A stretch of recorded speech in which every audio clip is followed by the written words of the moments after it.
Conversations with Nicole. Let's talk about it.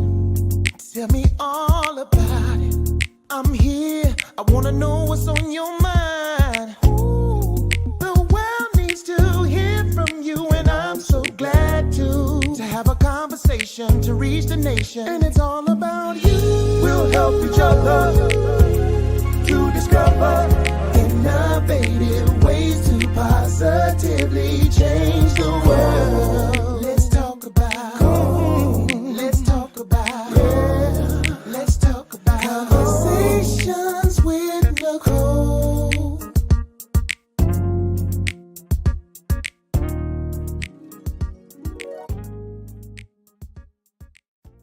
Greetings. Welcome to Conversations with Nicole. I am Nicole Everett, your host, and Conversations with Nicole is a talk show based in Tallahassee, Florida, focused on connecting the community through conversations. And today is what I call Wellness Wednesday, which is an opportunity for you, me, and my guests to chat about something interesting and intriguing. And tonight we have Mr. Darren Dante Bonner, who's with the Florida Commission on Human Relations. And we're talking Fair Housing 365. This is a Q4 update. Lots of things going on in the realm of fair housing and housing just in general. And so Dante was on back in April, and he's a frequent flyer here on Conversations with Nicole. But before I bring Dante on, I need to hear from you. Where are you tuning in from?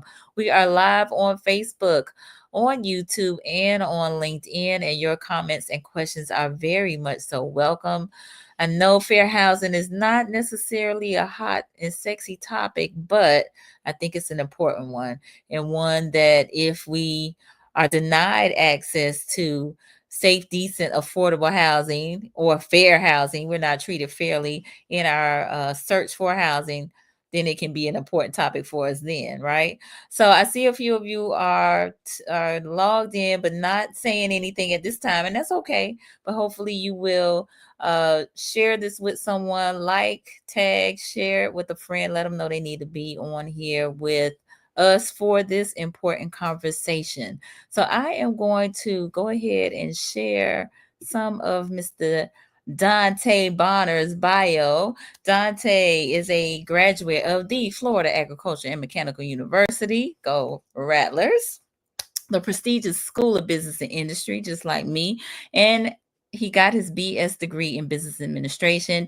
He has over 28 years. That's right, 28 years experience in the field of civil rights and employment law. He served with the Florida Commission on Human Relations in a variety of capacities, but he currently serves as the educational outreach training coordinator for the agency, and is responsible for providing educational outreach for citizens and organizations throughout the state of Florida, as well as facilitate external and internal trainings. And he has worked with local, state, national, and international organizations in conferences, workshops, and events to increase the awareness of civil rights and the audience's responsibilities in their actions. Dante, I consider him to be a fair housing guru, but his philosophy is that all people, regardless of gender, ethnicity, age, or belief system, should have the right to live peacefully among all individuals and to enjoy life to the utmost without being subjected to discrimination. So y'all help me welcome Mr. Darren Dante Bonner. Hey. How's everyone doing?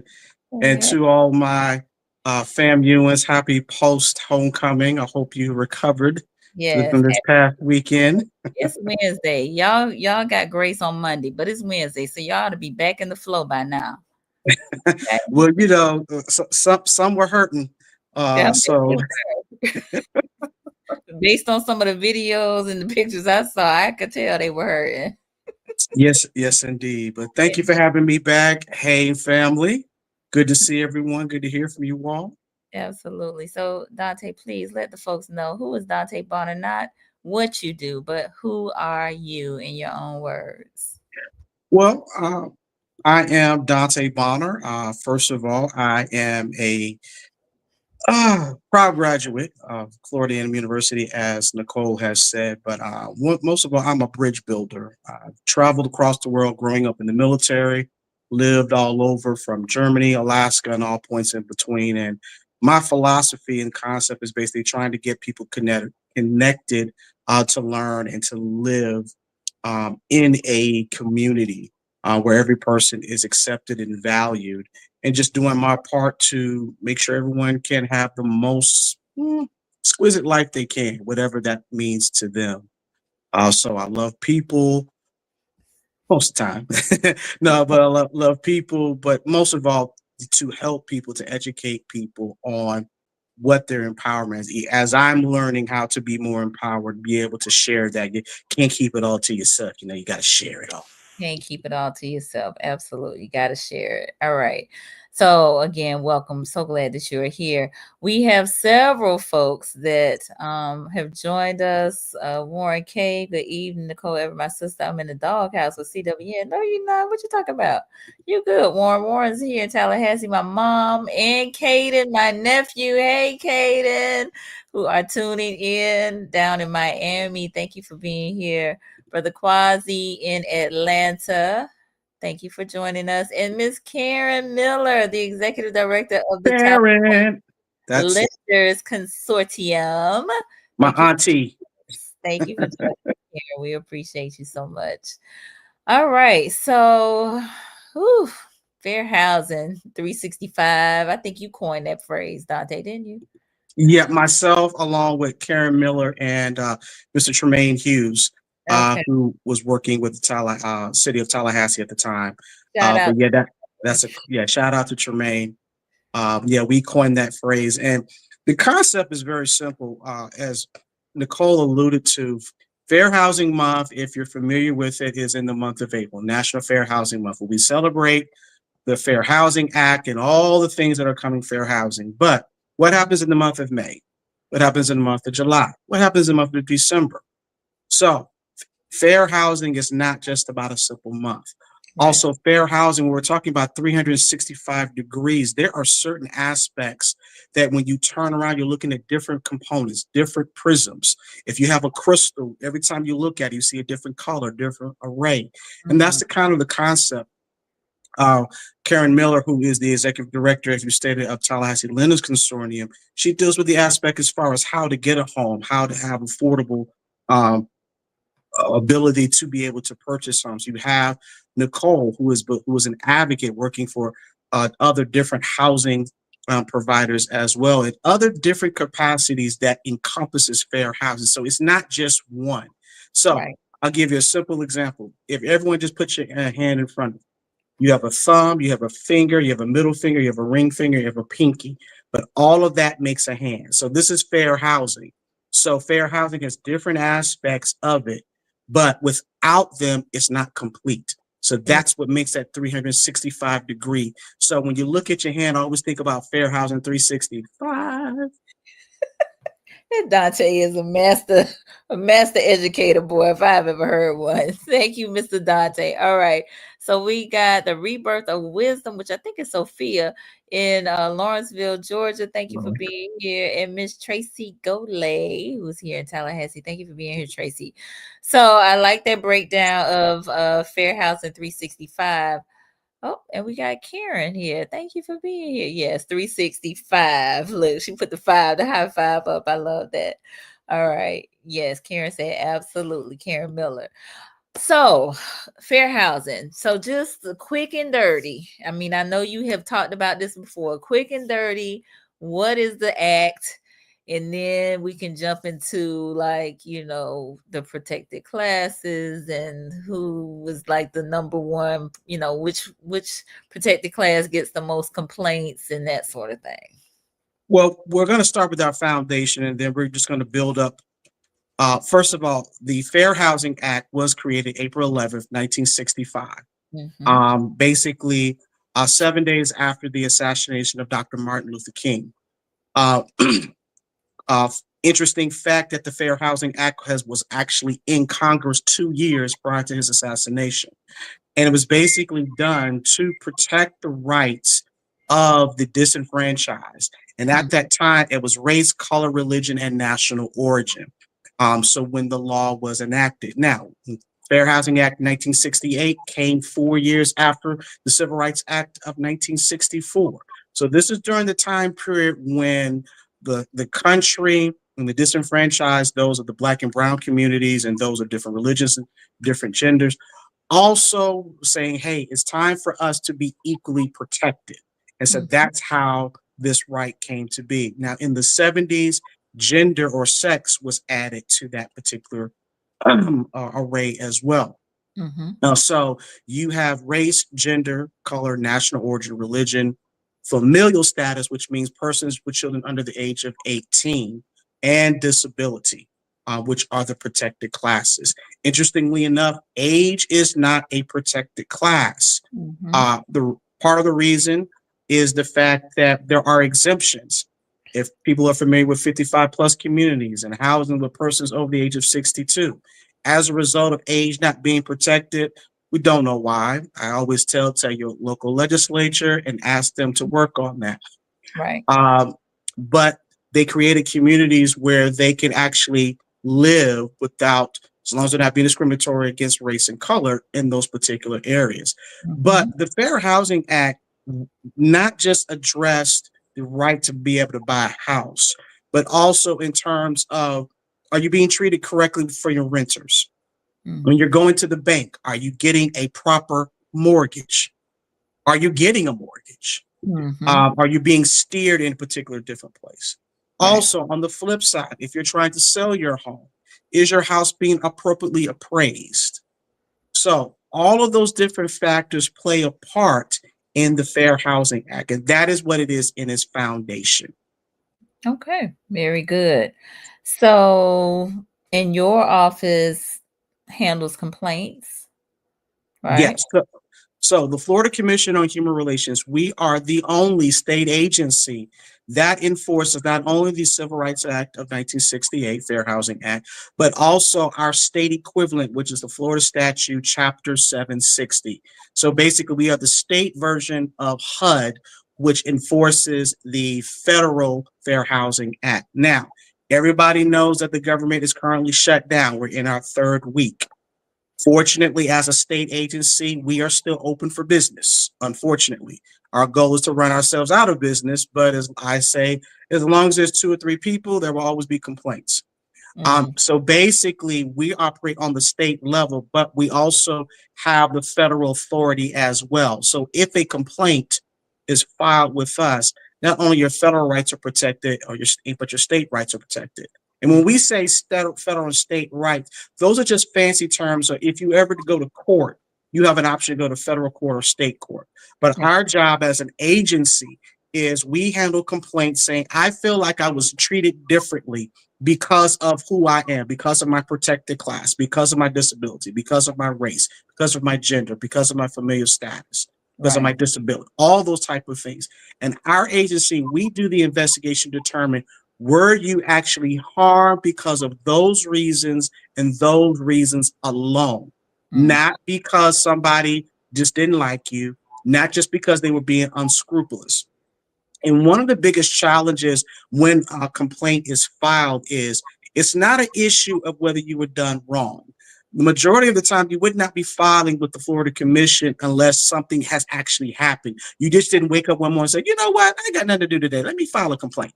Right. Something has actually happened. And so you actually feel the harm of it. Our responsibility as an agency is to determine, was that harm because of their protected class? And it can be unethical, it can be immoral, it can be unfair. That is not the legal aspect of it. We have to look at, is it illegal? And one of the things that, and Nicole is familiar with my particular saying, it's like the left and the right. You have facts versus feelings, and they're going like this. Right. And we as an agency have to go on the facts. And that's kind of the downside in terms of dealing with the emotional aspect of, there's nothing we can do in terms of, we determine that no harm has been done based upon your protected class. And so that is our mission, as far as we are not an advocate. We are a neutral agency. We don't get any benefit or pleasure of telling the complainant or the person filing the complaint that we found cause, or the respondent or the organization that the complaint is being filed against that there's no cause against. We get no pleasure in that. But our job is to give you, the citizens of Florida, the understanding as far as what happened. Because a lot of times, as you all know, they'll just say no. Well, why? Because I said so. Mm, Why? Because I can. right. And a lot of times people may file the complaint because I really want to know what's happening. Because why do I see this individual getting an opportunity to get housing, or this individual received a higher appraisal, but the difference is the skin color, the difference is the gender, the difference is I'm disabled, they're not. The difference is I have a family, they don't. What's going on with that? Right. And so it allows the lack of transparency to be broken so you, as the public, can understand in a written form why and what happened. Okay, great information. Actually, Warren just said, I'm learning a lot already. I won't be commenting, just taking notes. All right. Well, I hope you're not alone. No, please comment. Please comment. Don't keep your questions. Well, yes, we do want your questions. I'm taking notes too, Warren, so you're not alone for sure. So I want to get the viewers involved. I'm curious around how many of you all may have had an experience with uh, fair housing or discriminatory practice as it relates to your access to housing. If you've had, just let us know in the comments if you don't mind sharing. Again, safe space, no judgment, uh, for us to communicate and engage with one another. And then I want you, Dante, to share your question that you typically ask crowds about what do they believe is the protected class that receives the most complaints. So yeah, we one of the things I asked this question is because this is an opportunity to educate and dispel myths, Hmm. and also to properly make sure that you have the right information. So Hmm. I always like to ask the audience, what do you think is the number one basis, not only just for our agency for the state of Florida, but also across the country? And that's race, color, religion, national origin, disability, or marital status, familial status. Hmm. Which one of those bases would be the number one basis that complaints are being filed against? All And right. So give you this all a is, moment. yes. So please, in the comments, race, color, religion, national origin, gender, familial status, or disability. Let us know in the comments, which one do you think receives the most fair housing complaints? Just take a guess. Just play along with us, okay? Okay. Warren, what's Warren talk about? I'll take that back without saying let's vote. My only question is how can we overcome this when we have systemic differences in housing as in just about everything else? We'll get to that in a minute. All right. Okay, we got some folks chiming in. Mom said disability. Ish, hey Ish. Uh Ish said disability. Ish is my Ishmael. Sorry. I'm Ishmael Rents is That's my my big, that's my fan. big brother. Your big brother, my FAMU freshman classmate who was also here this weekend for homecoming. He's in Yep. Gainesville. All right. And Warren said race. All right. All All right. right. Drum roll, please. The Hold on, number Shay. one basis Disability. is Okay. disability. Disability. So y'all, everybody who said disability got it right. So, and let me explain. So, one of the things that why I love these conversations with Nicole and others is the average person is going to say race. Mm-hmm. Number two, sometimes gender. But Mm-hmm. and if you look at the media, if you look at social media, race, those are quote unquote the sexy things. But when you look at the actual information, disability is the number one basis by a whopping 3-1 margin. We're Hmm. talking about over 60% of complaints filed. And Wow. this is across the country. and in the state of Florida, over 60% of those cases are disability. And number two would actually be race, but it's around 25%. That Hmm. is such a wide gap. Now, the rest of the bases like 25, 18, 6, they're much closer in the vision. So why is that? Well, disability is one of those silent things that disability can't be seen or Mm. not seen. Mm-hmm. If you look at yourself, you can generally tell if someone is a male or female, not dealing with as far as the cultural aspect, as far as someone, what the appearance is. But generally speaking, you can generally tell what the race of someone is, if Right. their ethnicity, if they're male or female. But just by looking at someone, can you actually tell if someone is disabled? If they're not sitting in a wheelchair, you can't. Nope. The other thing about disability, you could become disabled at any point in your life. At birth, you can be disabled, or you could be fine, become disabled as a child, be fine, become disabled as an adult. Mm. When you're born, that is your race from start to finish until you Right. take your last breath. And Mm-hmm. so when we're talking about disability is talking about I want to have the same quality of life as someone who is not disabled. And Mm. I need assistance or an accommodation for you to adjust your policies, your rules, your actual building apparatuses to Mm-hmm. allow me to enjoy the same thing. And you have Yeah. housing organizations that don't want to be able to do that. Mm. And so that's why it's so important. And so I want to encourage the audience, even as we're dealing with the social climate, race is not the main thing. It's the eye candy, it's what people are talking about. But Right. disability is the number one, and that affects every race. Mm. And if you do realize the makeup of the American black and brown are on the smallest percentage. So you have our white brothers and sisters that have the number one as far as numbers are concerned. So Mm. when it affects everybody, that party is going to be affected just as much as all the rest of the bases. So that's why disability is number one. Okay. Um, and Warren, we're gonna get back to your question in just a moment, but Sophia said, "What are the disabilities that are most prevalent, and why? How could they be used against someone?" What disabilities are prevalent, one, first of all, the definition as far as a mental or physical impairment that substantially limits one or more major life activities. That means being able to walk, talk, to lift, to breathe, and to stand. Mm. If you have if you have psychological, like whether it's anxiety or PTSD, so we see this as far as using emotional support animals or service animals, and you Mhm. have apartments or living facilities that will not allow emotional support animals to be done, or you're asking for an accommodation, you're asking for a chairlift or a chair ramp, and Mhm. that's being denied, or the fact that you have a emotional support animal or you have a disability, they don't even want you to even live there. So those are the type of complaints that we're talking about when you're talking about disability. Okay. Very good. All right. So I'm gonna circle back to Warren. He said his question is, how can we overcome, I guess, the discrimination when we have systemic differences in housing, as in just about everything else?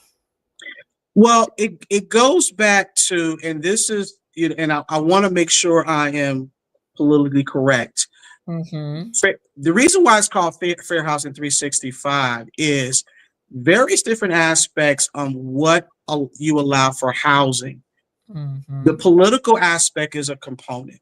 Your voice in your local locale.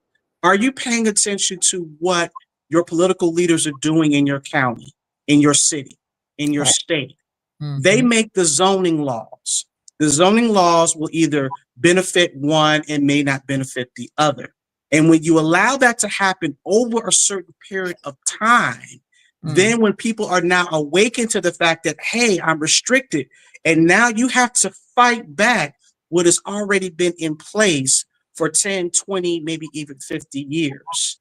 also it's a lack of understanding and a lack of empowerment. So Mm, the example of I'm going to go look at a house, and because I have a family, you're trying to tell me that, oh, well, you have two children, so you have to get a 3 bedroom house. Well, no, I don't. I have two small children. They both can be in a 2 bedroom. But if you don't even know that you have those rights, you have nothing to fight back against. And housing providers rely on the fact of your lack of knowledge mm, of concerning of what they can and cannot do.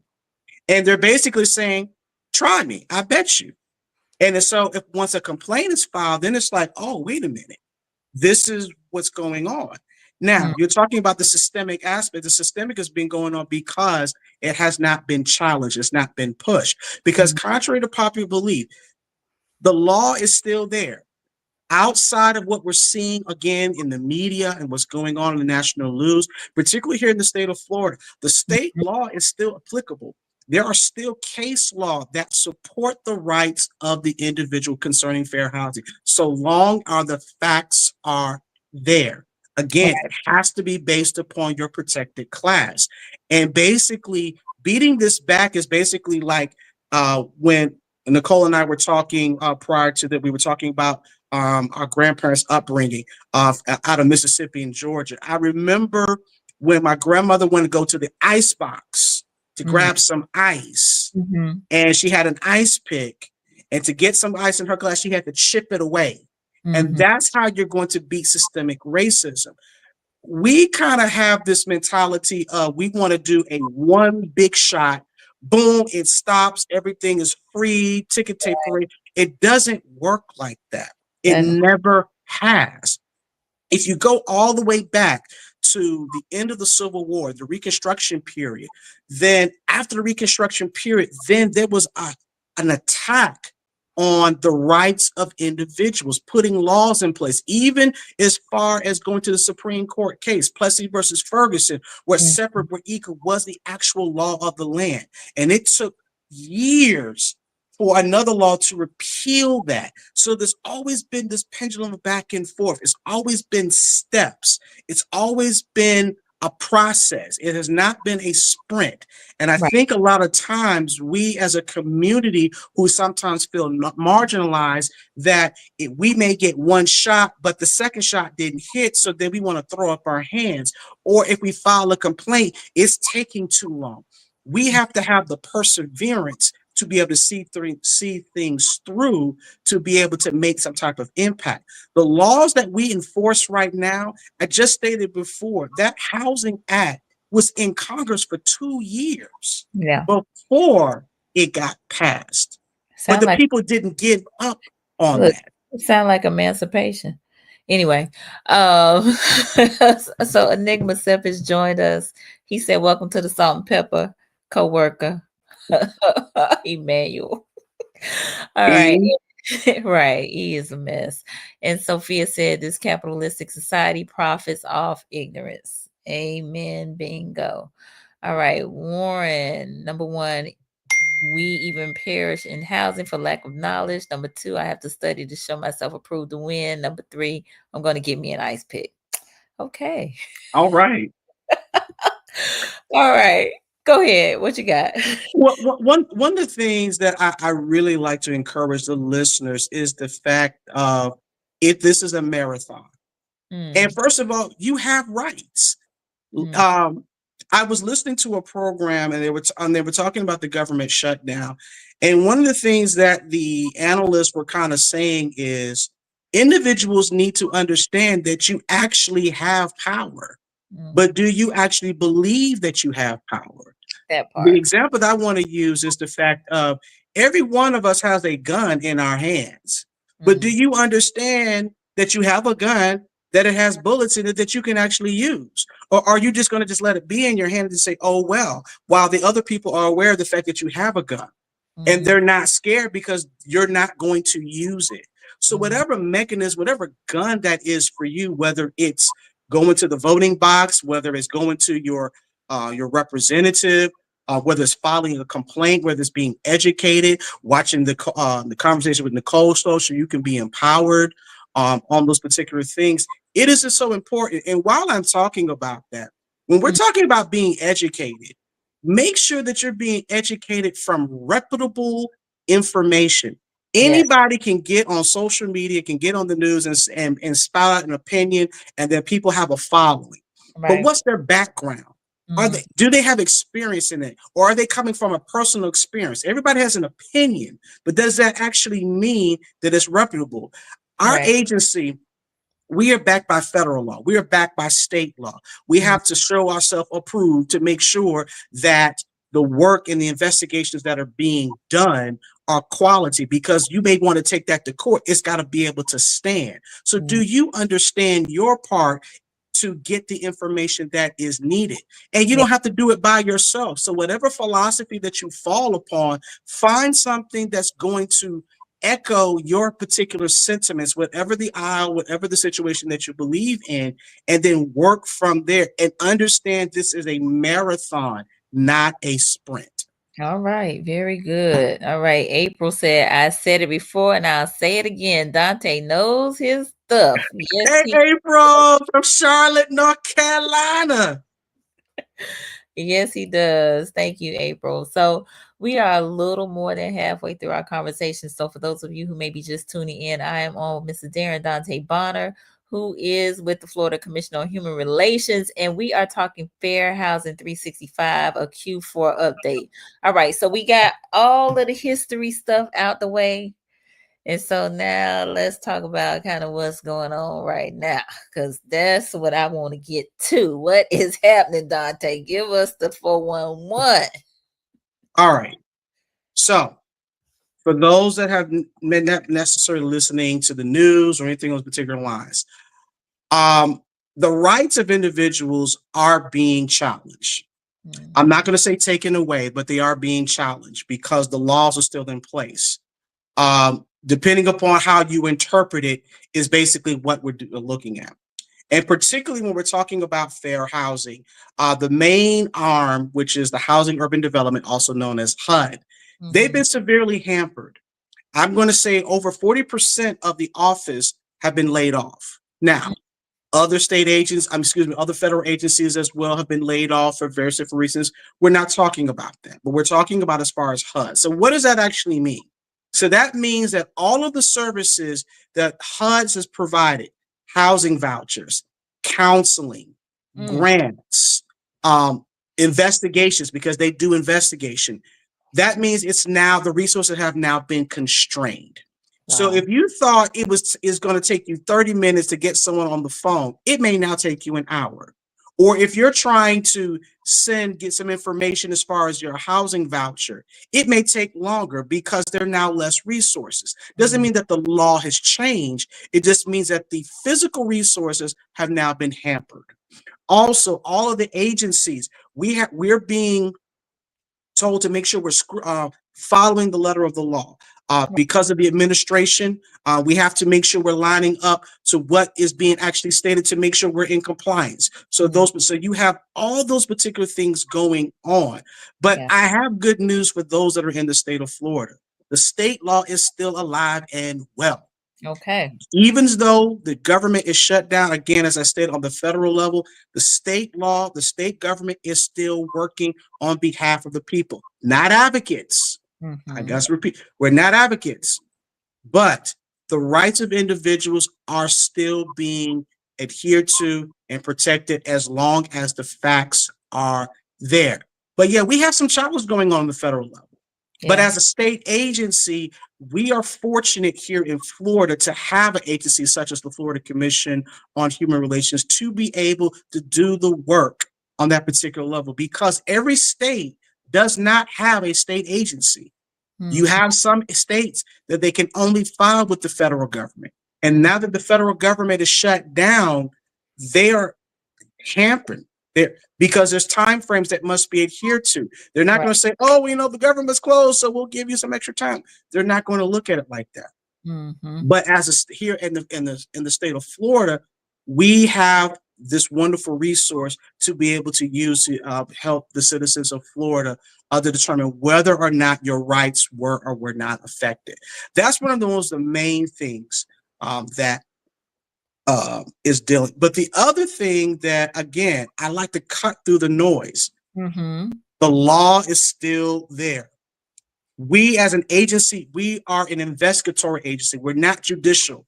We're basically going to do the work and saying, based upon the facts that you have presented, yes or no, we found cause of discrimination.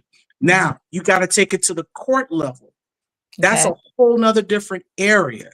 And depending upon you having an attorney, depending upon how good your attorney is and all those type of things, that's a different story to be able to prove. But there's case law that supports that particular aspect. Yeah. Here's the first question. Well, I don't have money for a lawyer. So what's the sense of me doing so? Right. If you have a strong case, there are attorneys that will love nothing more than to advocate on behalf. Now, those are the advocates, not us. Right. But it's got to start off with the first thing. You got to file your complaint. And you can't even get to court unless you file your complaint either with HUD or with us at the Florida Commission on Human Relations. But you have to have a level of faith, regardless on what is being seen. Sometimes your faith has to say that regardless how dark it looks, based upon what the law says, there's still an opportunity. There's always still hope, concerning that. And once due diligence is done, then you can make the appropriate steps depending upon the outcome that's given to you. Absolutely. Whew. All right. So just know that, even though things are at a standstill or slowly moving on the federal level, that the state is still working on your behalf as it relates to fair housing. Now, I know some of the kind of popular questions that come about when we talk about fair housing is the cost of housing and how housing has now become unaffordable. And while it may seem, quote, unfair, the cost of housing is not a protected class. The cost of housing is not something that you can, file a complaint with the commission.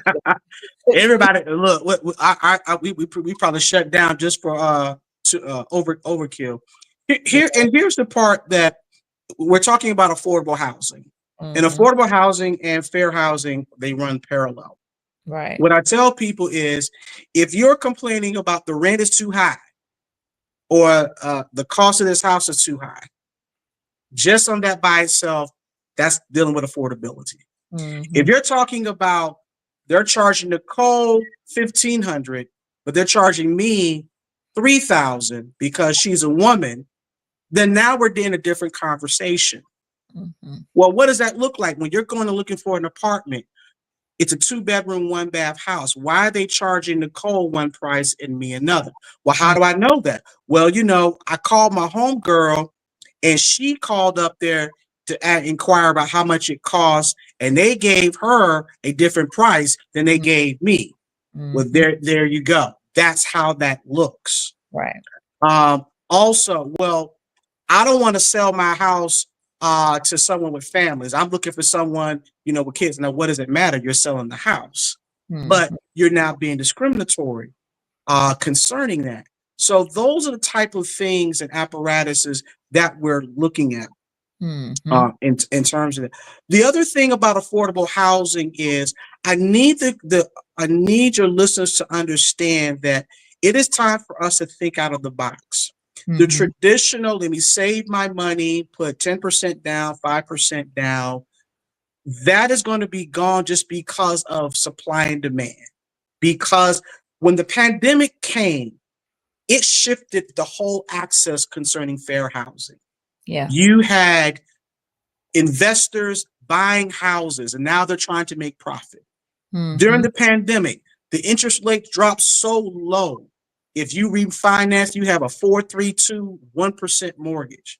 So with supply and demand, individuals, basically the reason why there used to be affordable houses is because first-time homeowners were selling their houses, trying to get a bigger house, so it was available. Right. Now, how are people going to want to give up that cushy 3.9% finance interest rate for 7 to 8%? So people are now staying in what was considered to be first-time homeowners, on top of persons buying the particular houses, on top of the fact that construction companies stopped building as many houses because there were so many foreclosures during that time, Right. and now the cost of tariffs and all those type of. So Yeah. you're talking about a perfect storm. Yeah, for sure. And so, with that said, we have to be able to think outside of the box.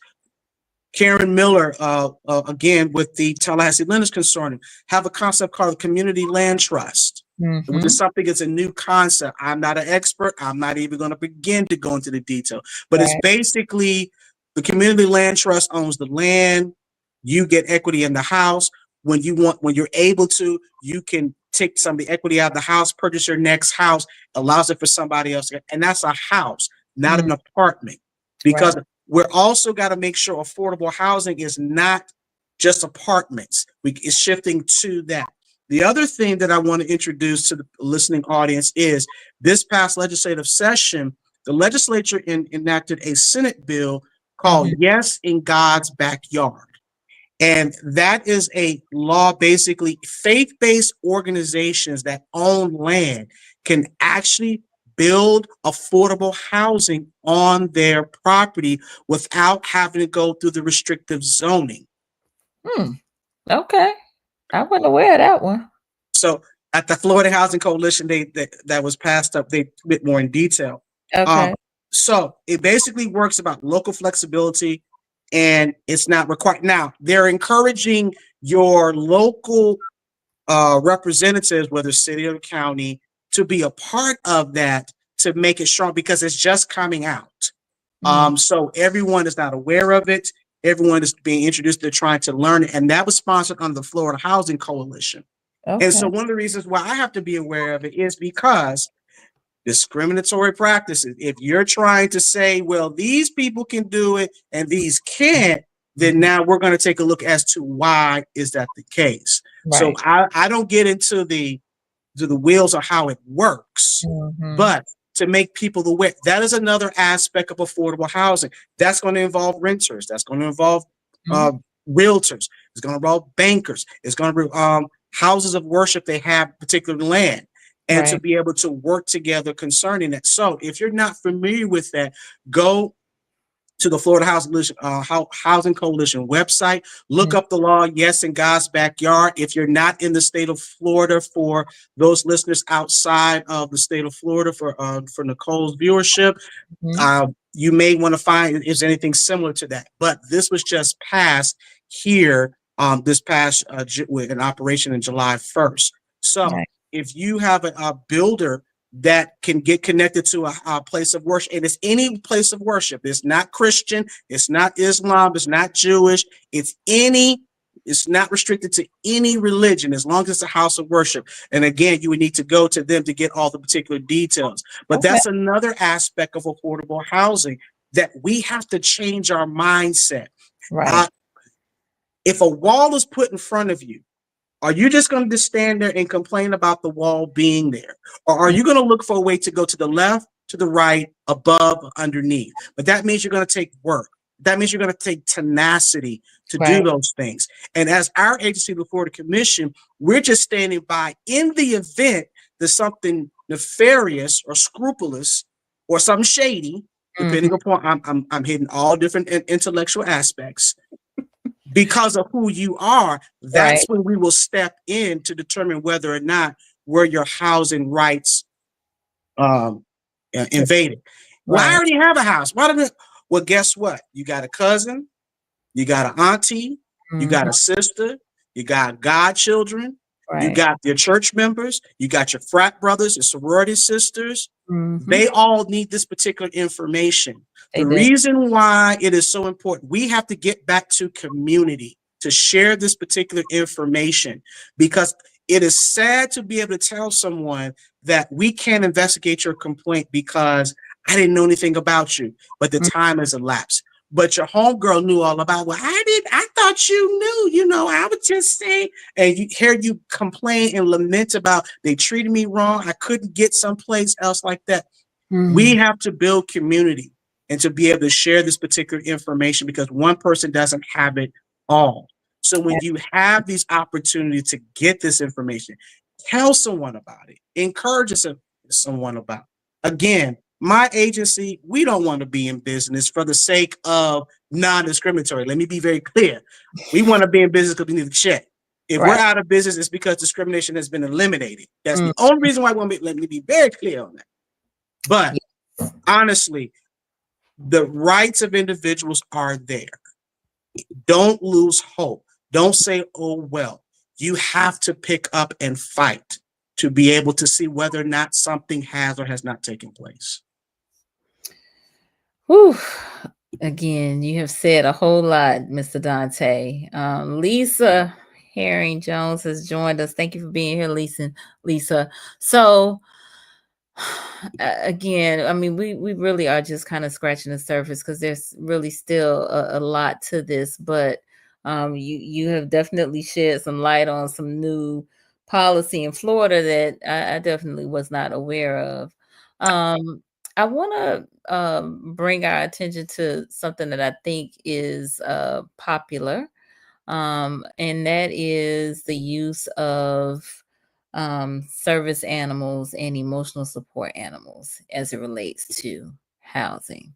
So, can you shed some light on that?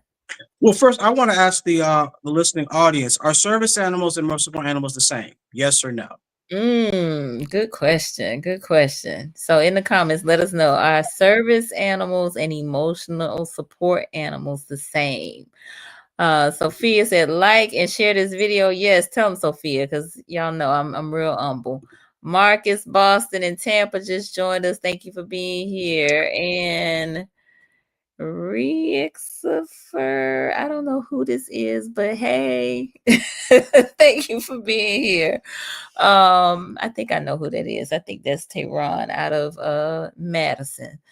All right. So E said no, they are not the same. Anybody else? Emotional support animals It's and only two. It's only two answers. service 3 animals. letters on one, 2 letters on the other. Don't make it overcomplicated. Is that what you're trying to say? So yes or no? Let us know. Let us know. Are they the same? Yes or no? Let us know in the comments. No judgment. We're not gonna shame you. We're not gonna shame you. All right. Marcus, I would like to think service dogs. I didn't say dogs, I say animals, but okay. Service dogs and emotional are the same, but service dogs are legal. Okay. Uh Tehran said no. Sophia said no. Okay. All So right. the answer is no, they are not the same. So let's start off with service animals. Service animals, first of all, can only be two animals, a dog and a miniature horse. Hmm. Also, service animals have to be trained. Here's a caveat: the trainer can be its owner. It is not required to get any type of certification to Mhm. say, yes, I have been trained. That is a misnomer. So anyone that tells you that you have to have documentation, that is not true concerning service animals. I'm sorry. Also, Yeah, service animals are comments. yes, service animals are protected under the Americans with Disability Act, also known as the ADA. Okay. So that is protected. Okay. Flip side, emotional support animals. Emotional support animals can be any animal as long as it is legal within the United States. You cannot have a poisonous snake, porcupine, something dangerous like that. And However, emotional support porcupine. yeah, because it's illegal. Actually, but an alligator can be an emotional support animal. Okay. So also, emotional support animals, they're there for therapeutic companionship. They're not doing anything. Service animals, they're actually doing something. They're either leading someone, detecting if someone's going to have a heart attack or anxiety disorder, or they're doing something. Emotional support animals they're just there. Just their presence is there. And they give calm and relief to that particular individual. The Mhm. major thing with that also is they are not protected under the ADA. However, they are covered under the Fair Housing Act. So Mm. you cannot take an emotional support animal into businesses unless that businesses will give you permission to do so. Service animals, they have to allow that. Now, there are a lot of different uh, uh, caveats, in terms it's got to be under your control. It cannot be making a bunch of noise. It cannot be threatening of those particular things. The Right. other thing too that gets a lot of respondents in trouble. The Fair Housing Act supersedes local ordinance and municipalities. So if you have a medical documented emotional support animal that's a Rottweiler, that's a bulldog, and the local ordinance says you cannot have them, Federal Housing Act trumps that. Hmm. And there's case law that has defended the person having that emotional support animal.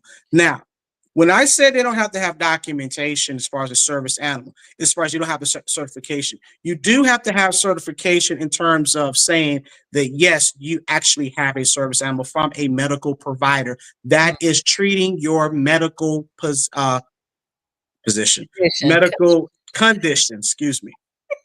You can't go on the website, talk to Dr. Feelgood and get a ding, I have a most support animal, ding, I have a service animal. No, it has to be your medical provider. The state of Florida back in 2020 has really clamped down on making sure that the actual medical provider is the person that is treating your medical condition. And the emotional support animal and service animal has to be related to your condition. You cannot get your podiatrist to write you an emotional support animal of a heart condition. Did you say your podiatrist, sir? I surely did. Oh my gosh. Y'all slick in Florida, ain't you? Anyway. So those are the particular things. So when we're talking about housing, emotional and service animals are allowed. So when they have an emotional support animal, there's only two questions that the housing provider can ask. Is this a service animal or is it an emotional support animal? And what does it do? That is it. They cannot ask what your medical condition is. You don't have to provide any documentation about what your medical condition is. The only thing that they can ask as a provider is they can ask for documentation to affirm that you have a need for that service animal or you have a need for that emotional support animals. If that place has a pet fee, that pet fee is waived because emotional and service animals are not considered to be pets. If they have a no pet policy, well, that's wonderful because an emotional and service animal are not considered pets. They are considered to be an extension of that particular individual. All the emotional support and service animals are supposed to do is just to allow access or entry to that housing provider. Once they are in, they are still governed by the same rules and guidelines. They can't be tearing up anything. They can't be making too much noise. And it's particularly if it's a no pet policy, if there's excrements all over the place, you are responsible for making sure that's cleaned up. If you don't, they can ask you to leave or ask you to leave your pet to leave. So it's just to allow access for that as well. But the main thing is your emotional support animal can't go outside of the housing world. That's under fair housing. Right. And yes, it's a contradictory because 9 times out of 10, most persons have been medically diagnosed with some type of emotional disorder or anxiety or something along those lines, which is why they have the need for that. But the ADA does not recognize that as such. So therefore, it's only confined under the protections of the Fair Housing Act. Interesting. He said he's getting an emu imported from Canada. No comment. Y'all don't laugh at him. All right. I appreciate you breaking that down, Dante, because I know we get a lot of questions as it relates to emotional support animals versus service animals. And again, we're talking under the auspices of fair housing. Okay. So the federal law trumps any local law as it relates to fair housing in those And again, there are going to be caveats for everything. There is no one size fits all. If you have an emotional support animal and you're in a 300 square foot space, then the housing provider can legitimately reject you because you physically cannot have anybody else in there, let alone animal. So there are exceptions to everything, concerning that. Gotcha. Most of the time, if people are trying to get over, they're the ones that are going to have a problem the most. And what you're doing is you're causing harm to those individuals that truly have a need for Have a that. concern. One of the most popular questions that we're starting to see is, can an individual have more than one emotional support animal? And the answer is yes, providing the medical provider basically affirms there is a need for it. So we're gonna have an animal for every emotion that we got. That Again, as long as the medical provider I'm just has asking. that. Now keep this in mind. The doctor's putting their name on this. So if this gets challenged, a doctor is not going to risk their medical license lying for someone saying they need all these particular, animals. There are certain situations where yes, two is is necessary. But again, a true emotional support animal is not going to be a disruption to where a person is living. If you just want Sparky just to be with you, that's a different problem. Yes, you are emotionally attached, but have you been medically diagnosed? Not just what's in your head. I'm depressed, and have you been treated by a physician? We all have moments where we get depressed and we have anxiety. That's called life. But when we're talking about you're trying to use the law, then you have to go about it the right way. That's not to diminish what you may be feeling, but if you're trying to use the law, you got to take the proper steps to do so. So if you get denied by a housing provider, you got to come with all your ducks in a row to make sure to establish the fact that you have been treated discriminately. Absolutely, absolutely. All right, we're gonna wrap this one up. Marcus, if I'm a restaurant owner, can I deny service to anyone with service animals? We are only talking about fair housing. If they have a service animal, the answer is no. We are only talking about fair housing. We are not talking about restaurant. Let me go on. If they have a service animal in the restaurant, you are in big trouble. That movie Ghost, Molly, you in danger, girl. So, all right. oh boy, you in danger if that's the case. Don't, yeah. Sophia, what's the best emotional support animal for menopause, ma'am?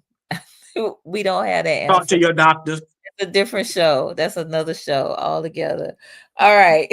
So we're gonna wrap this up. The pom-pom party. Yes, we actually have another event coming up, but that's a whole nother thing too. So he said, I apologize. It's all good, Marcus.